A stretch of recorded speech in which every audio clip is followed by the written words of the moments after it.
your beloved Georgetown Hoyas. Beloved is getting tough. There's this one page, I think it's Casual Hoya, that tweets out every day the date, comma, Rick Pitino. And I'm getting dangerously closer every day to liking that, no matter how much I don't want to. And this is I just would be. Let me be clear about this. I would be staggered if they hired Rick same. Pitino. Like it's not going to happen. Like, But I think it'd be a great hire, and I think he would bring Georgetown back to relevance. I would be staggered if that program hired Rick Pitino. yeah, this just like I played myself by getting even remotely excited about what this year could be. Like I loved watching Brandon Murray at LSU, and to be fair, like Brandon Murray has been a joy this year. He's really good. I think he's a Sort legit of. prospect. Maybe not necessarily this year, but it's coming. He had one of the sickest dunks of the season in this latest bamboozling game against Villanova. It's just been like this team is talented. Like there's legitimate talent on this team. Like I just mentioned, Brandon Murray is really good. Primo Spears, good offensive player. Jay Heath is solid. Cook is a guy who I've enjoyed watching for a while. There's no cohesion whatsoever. The defense is an absolute joke. Well, do you know what the cohesion is? It's get Qudus Wahab the ball on the block and let the big man dominate.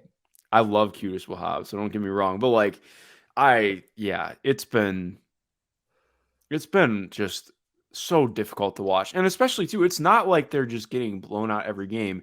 It's they're in every game and then they get blown out. It's like every single loss feels like the worst loss possible.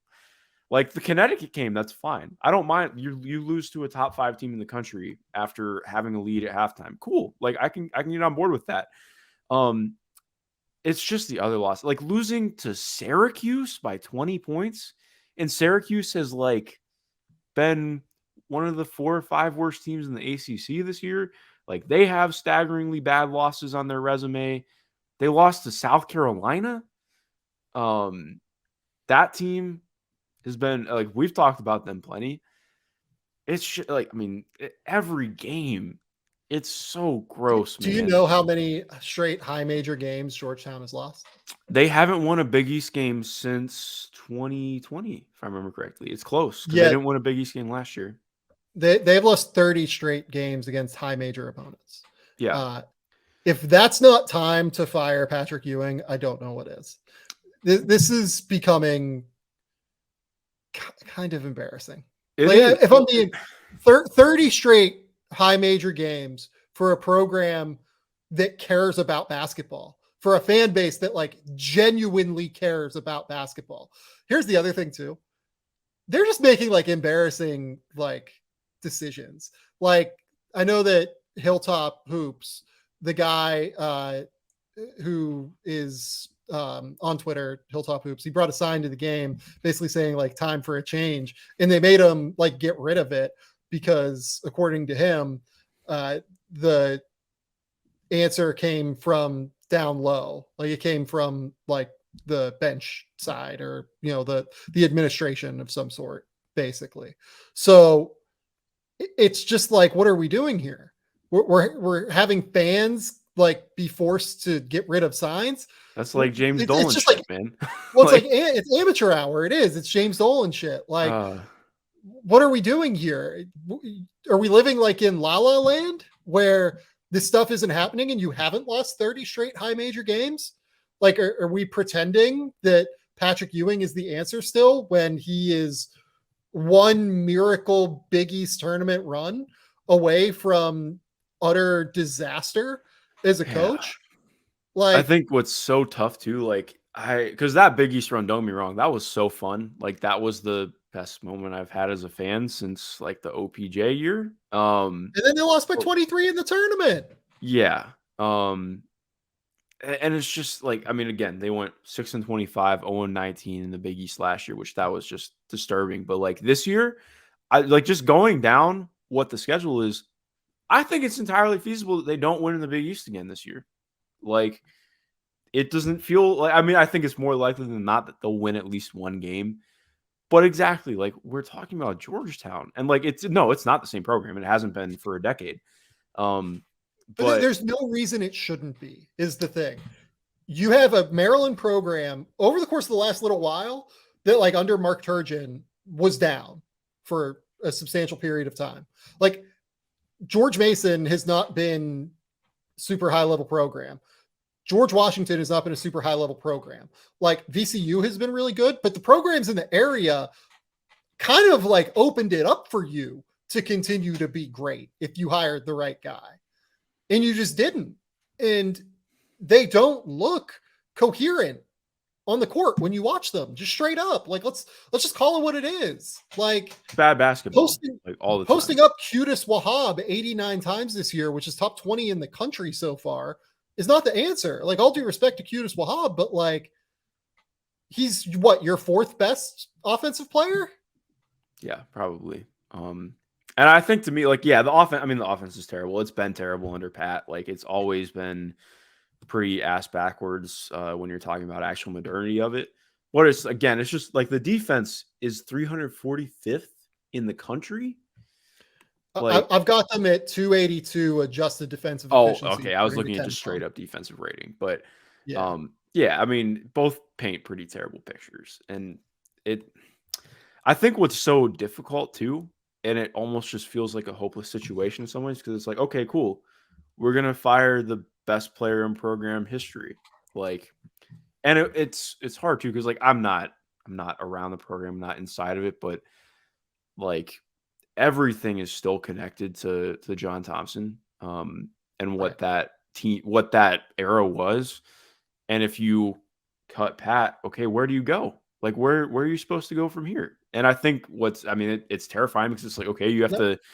They're now at the point where they can't really tap back into that and all, and they have to rebuild this from the ground up. Like, I think part of the idea of bringing in Pat was, well, maybe we can you bring in the big name like that, he can recruit well, and he's just a good enough coach that it works, and he learns on the job with that, or not that he needed to learn on the job. Like, he's been coaching for a long time, but you get what I'm saying. But like, yeah. I think this is very much now just at the point where you kind of have to throw away everything and be like, okay, we have to start from ground zero, because this has hit like as far rock bottom as possible.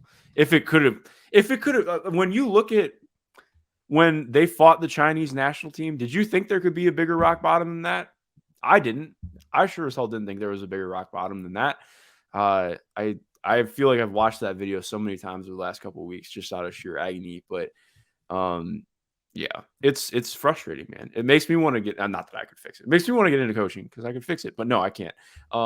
Something has to happen, and it's got to happen this year, because you can't have another season of this.